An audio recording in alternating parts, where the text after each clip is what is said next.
Sir, ಈಗ ರಕ್ಷಾರಾಮಯ್ಯರವರದ identity ಬಗ್ಗೆ ಪ್ರಶ್ನೆ ಆಗ್ತಾ ಇದೆ. ಯಾಕಂದರೆ ವಿಪಕ್ಷಗಳ ಮೈತ್ರಿ ಪಕ್ಷದ ಅಭ್ಯರ್ಥಿ ಕೂಡ ಇದ್ರ ಬಗ್ಗೆ ಪ್ರಶ್ನೆ ಕೂಡ ಮಾಡಿದರು. ರಕ್ಷಾರಾಮಯ್ಯ ಏನು ಐಡೆಂಟಿಟಿ? ಯಾಕಂತ ಹೇಳಿದ್ರೆ ಅವರು MS ರಾಮಯ್ಯ ಕುಟುಂಬದ ಕುಡಿ, ಅದ್ರ ಜೊತೆಗೆ ಯುವ ಕಾಂಗ್ರೆಸ್ನ ಅಧ್ಯಕ್ಷರಾಗಿ ಕೆಲಸ ಮಾಡಿದ್ದಾರೆ, ರಾಷ್ಟ್ರೀಯ ಕಾಂಗ್ರೆಸ್ನಲ್ಲಿ ಕೆಲಸ ಮಾಡಿದ್ದಾರೆ ಅನ್ನೋದು ಬಿಟ್ಟರೆ ಅವ್ರ ಓನ್ ಐಡೆಂಟಿಟಿ ಏನು ಅನ್ನುವಂಥ ಪ್ರಶ್ನೆ ಕೂಡ ಮಾಡ್ತಾ ಇದ್ದಾರೆ. ಇದಕ್ಕೆ ತಮ್ಮ ಉತ್ತರ ಏನು ಸರ್?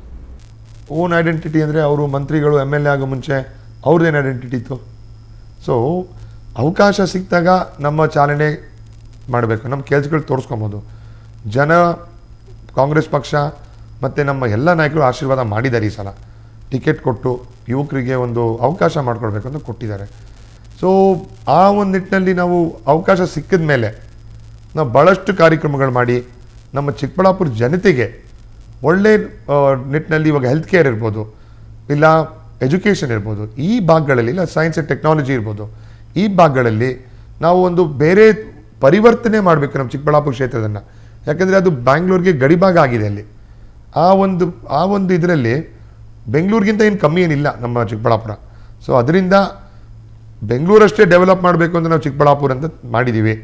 ಆದರೆ ಅವರು ಇನ್ನೇನು ಬೇರೆ ಕೇಳೋಕ್ಕಾಗಲ್ಲ ಅಂತ ಈ ಒಂದು ಆಚೆನವರು ಅಂತ ಹೇಳ್ತಾ ಇದ್ದಾರೆ. ಅವರು ಇವಾಗ ಸದಾಶಿವನಗರ ಚಿಕ್ಕಬಳ್ಳಾಪುರಕ್ಕೆ ಬರುತ್ತೆ ಅಂತ ನನಗೆ ಗೊತ್ತಿರಲಿಲ್ಲ. ಯಾಕಂದರೆ ಅವರು ನಿವಾಸ ಇರೋದು 15 ವರ್ಷದಿಂದ ಸದಾಶಿವನಗರದಲ್ಲೇ. ಸೊ ವೋಟರ್ ID ಕಾರ್ಡು ಇಲ್ಲ ಅದ್ರ ಒಂದು ನಿಟ್ಟು ನೋಡಿದ್ರೆ ಅದು ಕರೆಕ್ಟಾಗಿ ಡಿಫ್ರೆನ್ಷಿಯೇಟ್ ಮಾಡೋಕ್ಕಾಗಲ್ಲ. ಅದನ್ನು ತುಂಬ ಪ್ರಶ್ನೆಗಳು ಸಹಜವಾಗಿ ಕೇಳ್ಪಡ್ತಿರೋದೇನು ಅಂತ ಹೇಳಿದ್ರೆ ಸರ್, ರಕ್ಷಾರಾಮಯ್ಯರವರಿಗೆ ಬಹಳಷ್ಟು ಕ್ಷೇತ್ರಗಳಿತ್ತು. ಬೆಂಗಳೂರಲ್ಲೇ ಅವರು ಕ್ಷೇತ್ರವನ್ನು ಆಯ್ಕೆ ಮಾಡ್ಕೊಳ್ಬೇಕಿತ್ತು. ಯಾಕಂದರೆ ಅವರಿಗೆ ಸಾಕಷ್ಟು ಆಪರ್ಚುನಿಟೀಸ್ ಇತ್ತು. ಚಿಕ್ಕಬಳ್ಳಾಪುರ ಕ್ಷೇತ್ರವನ್ನು ಯಾಕೆ ಆಯ್ಕೆ ಮಾಡ್ಕೊಂಡ್ರು ರಕ್ಷಾರಾಮಯ್ಯರು ಅಂತೇಳಿ? ಸೊ ನಿಮಗೆ ಆ್ಯಕ್ಚುಲಿ ಮುಂಚೆ ಹೇಳ್ದಂಗೆ ನಮ್ಮ ಹಾಸ್ಪಿಟ್ಲ್ ಆವಾಗ ಈ ಒಂದು ಭಾಗಗಳಿಗೆ ಯಾವುದೋ ಒಂದು ಹೈಟೆಕ್ ಹಾಸ್ಪಿಟ್ಲ್ ಆಗಿರ್ಬೋದು, ಬಡವರಿಗೆ ಆಗುವಂಥ ಹಾಸ್ಪಿಟಲ್ಗಳು ಇರಲಿಲ್ಲ.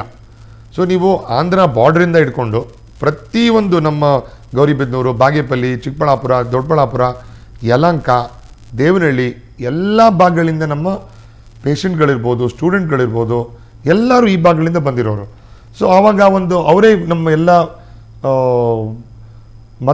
ಮತ ಬಾಂಧವರು ಹೇಳಿದ್ರು, ಇಲ್ಲ ಸರ್ ನೀವು ಬರಬೇಕು, ಯಾಕಂದರೆ ಮೊಯ್ಲಿ ಸಾಹೇಬರಿಗೆ ಅವ್ರು ಸೇವೆ ಮಾಡಿದ್ದಾರೆ ಪಕ್ಷಕ್ಕೆ, ಯುವಕರಿಗೆ ಬೇಕು, ನಮಗೆ ಯುವಕರಿಗೆ ಒಂದು ಆದ್ಯತೆ ಕೊಟ್ಟರೆ ನಾವೆಲ್ಲ ನಿಮ್ಮನ್ನು ಬೆಂಬಲಿಸ್ತೀವಿ ಅಂತ ನಮ್ಮ ಎಲ್ಲ ಎಸ್ಪೆಷಲಿ ಚಿಕ್ಕಬಳ್ಳಾಪುರಿನ ಜನತೆ, ಬಾಗೇಪಲ್ಲಿಯ ಒಂದು ಎಲ್ಲ ನಮ್ಮ ಜನಗಳು ಮತ್ತು ಹೊಸಕೋಟೆ ಎಲ್ಲರೂ ಕರೆದಾಗ ನಮ್ಮ ನಾಯಕರುಗಳ ಜೊತೆ ಡಿಸ್ಕಷನ್ ಮಾಡಿ ಸರಿ ಒಂದು ಅವಕಾಶ ಕೊಟ್ಟರೆ ನಾವು ನಮ್ಮ ಜನತೆಗೆ ಆಗಲೇ ಭಾಳಷ್ಟು ಕೆಲಸಗಳು ಮಾಡ್ತಾಯಿದ್ದೀವಿ. ಅಲ್ಲಿ ಇನ್ನಷ್ಟು ಕೆಲಸ ಮಾಡಬೇಕು.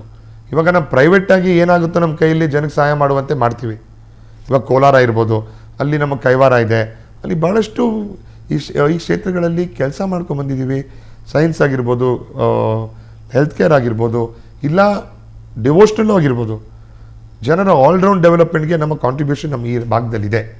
ಸೊ ಅದಕ್ಕೆ ಇನ್ನಷ್ಟು ಕೆಲಸಗಳು ನಮ್ಮ ಜನಕ್ಕೆ ಮಾಡಬೇಕು ಅಂತ ನಾವು ಈ ಚಿಕ್ಕಬಳ್ಳಾಪುರ ಕ್ಷೇತ್ರನ ಒಂದು ಅವ್ರು ಕೇಳಿದಾಗ ನಾವು ಒಪ್ಕೊಂಡಿದ್ದು ಒಂದು ಕಡೆ ಇರ್ಬೋದು. ಇನ್ನೊಂದು ನಮ್ಮ ನಾಯಕರುಗಳು, ಮಾಡಪ್ಪ ನೀನು ಇಲ್ಲಿ ಒಳ್ಳೆಯ ಒಂದು ಅವಕಾಶ ಇದೆ, ನಿಮಗೆ ನಿಮ್ಮ ಜನ ಕೇಳ್ತಿದ್ದಾರೆ ನಿಮ್ಮನ್ನು ಅಂತ ಕೇಳಿದ ಮೇಲೆ ನಾವು ನಮ್ಮ ಫ್ಯಾಮಿಲಿ ಜೊತೆ ಡಿಸ್ಕಸ್ ಮಾಡಿ ನಮ್ಮ ತಂದೆ ತಾಯಿಯವ್ರ ಹತ್ರ ಮಾತಾಡಿ ಈ ಒಂದು ನಿರ್ಧಾರಕ್ಕೆ ಬಂದಿದ್ದೀವಿ ನಾವು.